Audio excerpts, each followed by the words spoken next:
On the edge of darkness, nestled in a broken land besieged by shadow, lies Farrenroc. Known as both the first and the last city, this final stronghold of light is under constant assault by the surrounding darkness. Heroes come for the glory of defending its walls. Traders come for the exorbitant prices they can get for their wares, and everyone else comes just to live under the meager protection that Farrenroc provides against the encroaching darkness. After years of struggle, no foothold has been gained against the darkness. And now, as all hope begins to fade, a terrible assault is brewing from each of the four corners of the surrounding lands. Farrenroc will not last long, unless a few valiant souls brave the fallen lands and rally the much-needed support Farrenroc requires to strike back against the consuming dark. The time for survival has passed. It is time to rise and fight against the ultimate oppression. The darkness comes. Hello everyone and welcome to the One Stop Co-op Shop. This is Colin and we're going to start our solo playthrough using 3 characters for Myth Dark Frontier. Now this game is designed and published by MegaCon Games, so this game right now is not available in retail. I'm going to tell you that so that in case you go, this looks really cool, you might not be able to find it. But I do know that there is at least one copy selling on Board Game Geek, so make sure to check that out. And if they get enough people saying, hey, this game looks cool, they might actually publish it in retail. So fingers crossed that happens. I know there's a lot of things happening with MegaCon Games because MegaCon Games itself was just bought out by somebody and we don't know who yet has bought it. But hopefully if they see that this game people are liking, they'll continue it because it looks awesome. So I did just get this as a Kickstarter. I am loving it. It's a tower defense game. I hope you guys are excited. What we're going to do in this video is we're going to learn how to set up the game. And then in the videos going forward, we'll jump into a playthrough. Thank you all for watching. Let's get started. First thing you'll want to do when playing this game is determine how many heroes you're going to play with and which ones you want to play with. I'm going to play with a total of 3. And I'm going to play with the soldier, the acolyte, and the archer. So down here we have our player cards that are going to denote different stats for different attributes that we might have to check during the game. We'll see how that works during the playthrough. We have health, our total amount of health, and we have 5 cards that creates our action cards that we can use. It's not really a deck because you'll be able to choose any of these 5 cards every round for your morning, afternoon, or day and night actions. Also, each hero might have their own specific tokens. So we have Fury tokens for the soldier, we have Prayer tokens for the acolyte, and we have Arrow tokens for the archer. The archer also has this Fool's Errand token that we can put on his card as well. Now, both the acolyte and the soldier don't start with any tokens. They're going to have to gain them, but the archer does start with arrows, which is nice. So we'll place these off of their player board or player cards, but for the archer, he gets to keep the arrows on his card because he will have those available to him right away. What you'll do is you'll place your minis here into Farrenroc. You have a Farrenroc tile since the actual Farrenroc is a mini. You can't really place other minis on top of it. So if ever enemies go into Farrenroc, they'll come onto this tile, and when we're there, we start on this tile. Now you'll see I do have my minis painted. They don't normally come painted. Charles Carper did that for me, and I want to say thank you so much to him. They look awesome. And if you guys are ever thinking about painting minis or getting minis painted, yeah, Charles Carper, he's awesome. Next, you want to determine which enemy you want to fight. So there's a ton of different ones with the Kickstarter version. You've got Stalkers, Rats, Soulless, the Psyleech, I don't know. But we're just going to do the basic one, the Orcs. And we look to see how to set it up on the board here. So we're going to have minions, and we're going to use the tokens for these.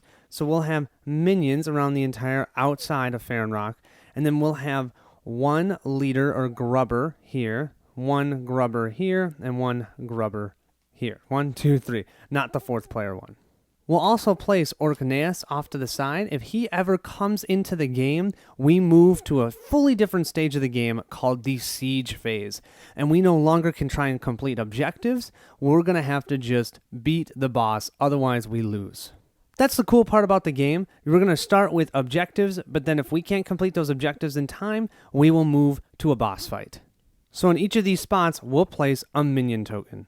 We'll have 1 minion token in each adjacent location to Farrenroc, 2 captains in the outlands and the far reaches over here on the upper side of the board, And we'll place the last captain in this outland region.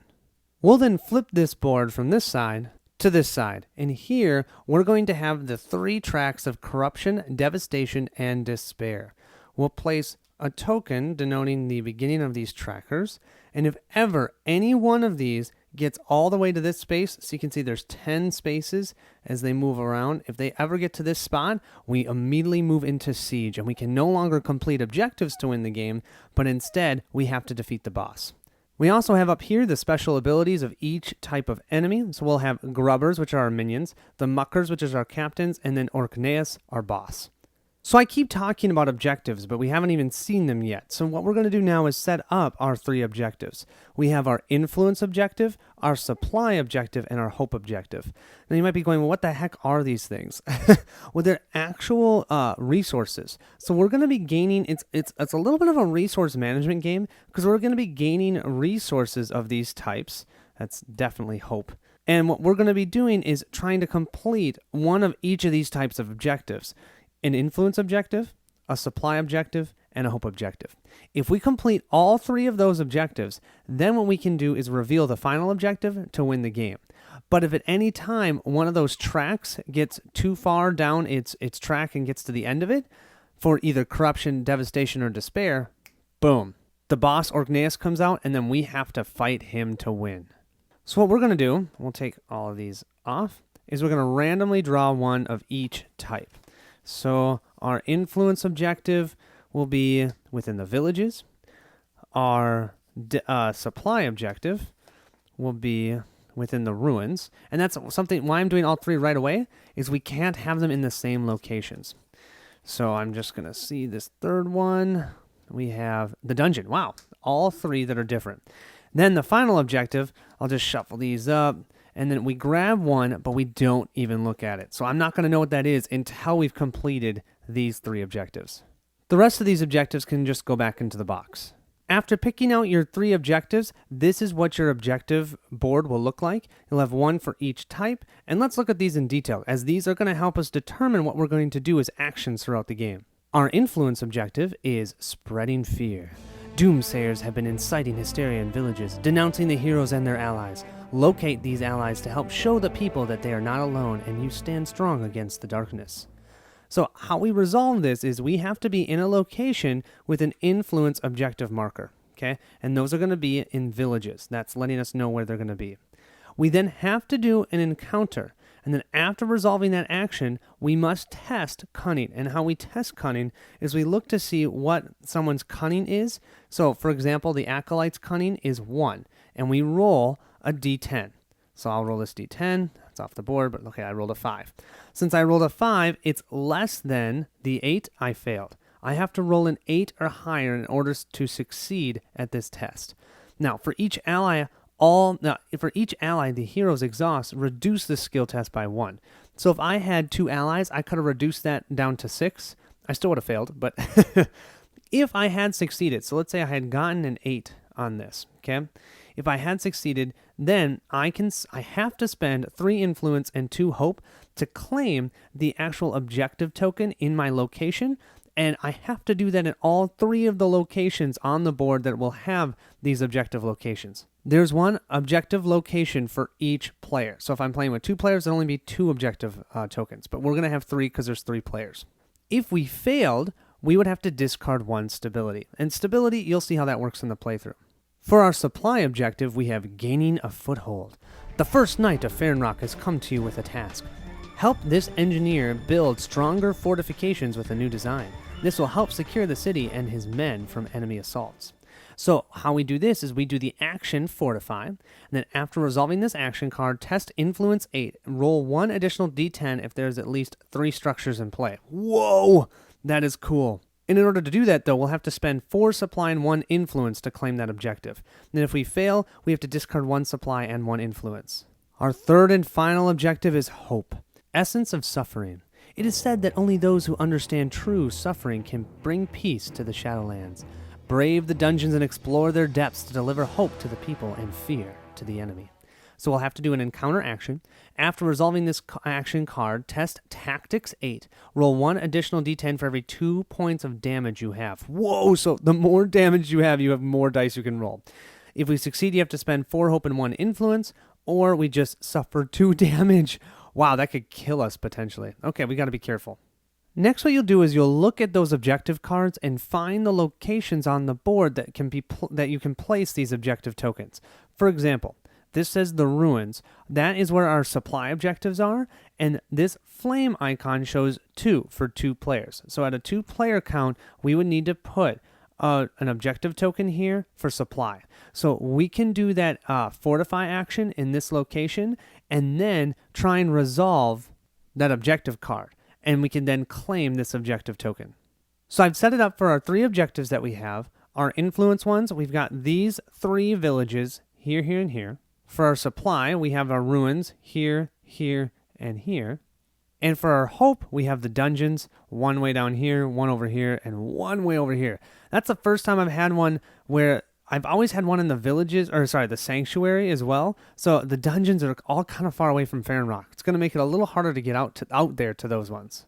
But it also means no minions start there, which is a really good thing, and you'll see why as we do our playthrough. The next step is shuffling up all of the encounter decks. So we have 1 for each different type of terrain: sanctuary, dungeon, village, Farrenroc itself, the outland, and the ruins.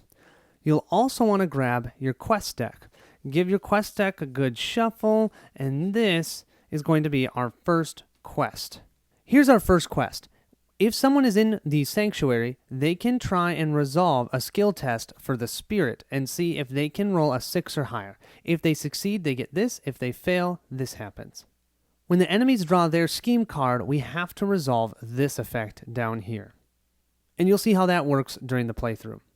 The other set of cards that we need to set up is the enemy action cards. What we're going to do with these is we're going to take them, we're going to shuffle them up, and then randomly place them at the beginning of each round in the morning, day, and night actions. And so what's really fun about this game is we're all going to pick which actions we want to do at the different phases of the game. So is it going to be in the morning, in the day, or the night? But we're also going to shuffle into that one of these enemy cards, and we will not know who's going first. We'll draw cards. The first one that we draw is the first one that gets to activate. It might be our soldier, might be the archer, or it might be the Orkneas. Who knows? Next, you want to make sure you get together all of the different tokens that you need. The 2 most important types of tokens are your health tokens and then all the different types of supply or resource tokens. So we've got our hope, our supply, and our influence tokens. A very important aspect of the game are structures. These structures at the end of the round, any that survive will provide us 1 of any resource type. So these are very important, and you can only have a max of 6 on the board. So get these in your supply and be ready to build them. Lastly, we're going to grab our fate dice, and we're going to give them a roll. Oh, yes, and we have no darkness in the fate pool. That is wonderful. These are going to be used for either by the enemy or by us to do additional actions. Maybe we can use them to gain rage for our soldier, or prayers for our acolyte, or even potentially arrows for our archer. So we'll place these into the fate pool. I also almost forgot to mention that you'll need to set up Farrenroc itself, because it's a mini that actually comes together in pieces and breaks apart as you lose stability. Oh, it looks so cool. It really gives you a thematic feel of the game. I love it. I know that was a lot of stuff for setup. Hopefully it made sense. I hope you guys are excited for the playthrough as much as I am. I'm really loving this game. I'm excited to get to it. Let's have some fun. See you in the next video.